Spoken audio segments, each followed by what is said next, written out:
Umat Islam, dia akan menjadi umat yang akan menguasai. 3 janji Nabi yang 2 dah terwujud. Kamu akan menguasai Yaman. Yaman sudah. Kamu akan menguasai Syam. Syam itu 4 negara.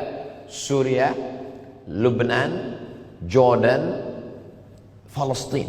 InsyaAllah Allah akan bebaskan Palestin. Setiap kunut subuh di Brunei Darussalam, Allahumma ansur ikhwanana al-mujahidin fi Palestin. Khatib Jumat, Allahumma ansur ikhwanana al-mujahidin al-mustad'afin fi Palestin. Kalau tak sanggup berjihad, maka paling sikit doa. Alhamdulillah, khatibnya mendoakan, jamaahnya di bawah ada setengah mengaminkan, satu lagi.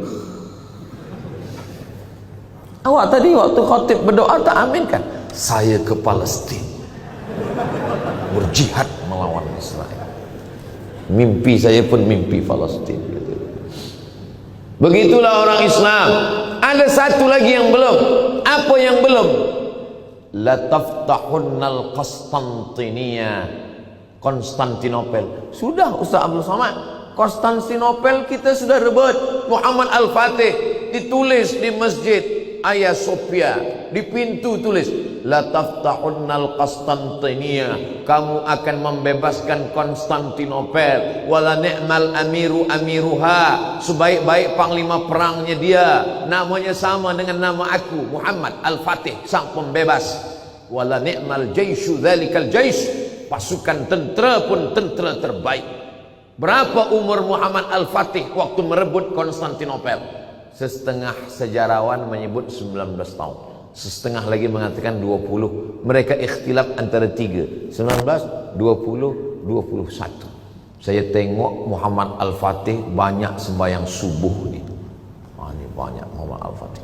Tapi yang tua, dia memang bentuk tua, tapi dalam Al-Fatih juga. Al-Fatih, Al-Fatih inilah. Ada satu yang belum. Rom, ada setengah ahli hadis mengatakan Rom itulah Konstantinopel tu.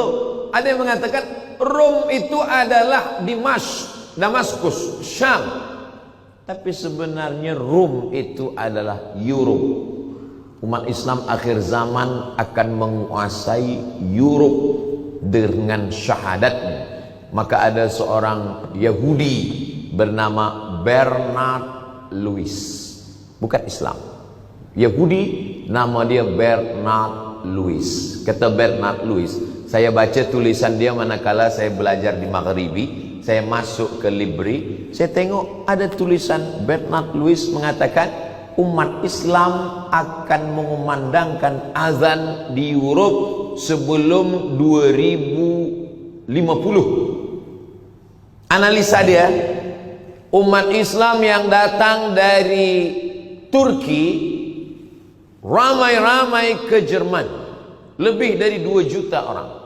Umat Islam yang datang dari India, Pakistan, Bangladesh mengisi UK, British, London. Umat Islam yang datang dari Maghribi, Tunisia, Aljazair mengisi Spain, Portugis. Umat Islam merata-rata, umat Islam bukan dengan perang tapi dengan dakwah yang luar biasa. Sebaliknya pula mereka akan pupus, akan musnah, akan punah bukan dengan perang, tapi sebab apa? Sebab tidak mahu punya anak. Dan itu saya bukan baca, saya jumpa langsung. Kebetulan saya sedang bagi tazkirah. Rupanya general manager sebuah corporate ini orang putih. Saya tanya, where are you come from? Kata dia Switzerland. Oh, ada anak? Kata dia no time for chill. Tak ada waktu untuk punya anak. Saya ingat cakap Bernard Lewis. Oh betul lah, dia tak nak punya anak. Sebaliknya pula umat Islam makan tidur 10. Sebab apa? Mukatsirum bikumul umam. Nanti aku di padang mahsyar adalah nabi yang paling senang. Kenapa? Karena umat akulah yang paling banyak. Umat Musa dikit, umat Isa sikit, Bani Israel sikit, tapi umat Sayyidina Maulana Muhammad sallallahu alaihi wasallam dibanggakan. Ustaz Abdul Somad ni bagi tazkirah aja, anak dia pun 2. Iyalah, tapi nanti kan ada lagi menyusul insya-Allah. Umat Islam. Maka apa lagi yang membuat dia tak banyak? Tak mahu punya anak. Sampai kerajaan bagi duit sesiapa yang mau punya anak, dibayar free untuk belajar, syarat mau punya anak. Ada satu lagi yang membuat dia tak banyak. Apa lagi? LGBT. LGBT membuat dia tak ada anak. Jadi di masjid, bila nanti tuan-puan datang ke Riau, ke Pekanbaru, Sumatera, dari Kuala Lumpur 50 minit naik flight pesawat sampai Pekanbaru. Nanti saya bawa ada masjid satu nama Masjid An-Nur. Masjid An-Nur ni banyak pokok kurma. Banyak pokok kurma tapi tak berbuah. Maka didatangkanlah pakar kurma dari Thailand, namanya Mr. Kolak. Bukan kolak pisang. Mr. Kolak. Kata Mr. Kolak, dia tengok, oh saya tahu sebab kenapa kurma kamu ni tak berbuah. Sebab apa? Sebab pokok kurma kamu ni jantan semua. Itulah LGBT tak menghasilkan apa-apa. Lalu ditebang pokok kurma yang jantan-jantan ini, dibiarkan jantan satu saja. Lepas itu diambillah kurma betina semua banyak. Lepas itu dia kahwinkan. Arsalna riyaha lawaqih, kami kirimkan angin untuk menghembus kencang, lalu bunga jantan membuahi bunga betina. Zaman dulu macam itu. Tapi rupanya zaman sekarang angin kurang kencang, maka mesti ada pertolongan manusia. Diambil bunga jantan, pukulkan ke bunga betina. Macam itu. Jadi sesiapa yang belum menikah kena tak dihembus angin, memang mesti kita pukulkan sikit, barulah dia menikah.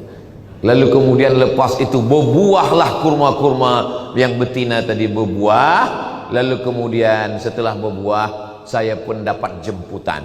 Ustaz Abdul Somad boleh esok datang ke masjid? Apa program kita? Kita akan panen pertama dan pemotongan pertama akan dipotong oleh Al-Mukarram Ustaz Abdul Somad. Sayalah yang memotong.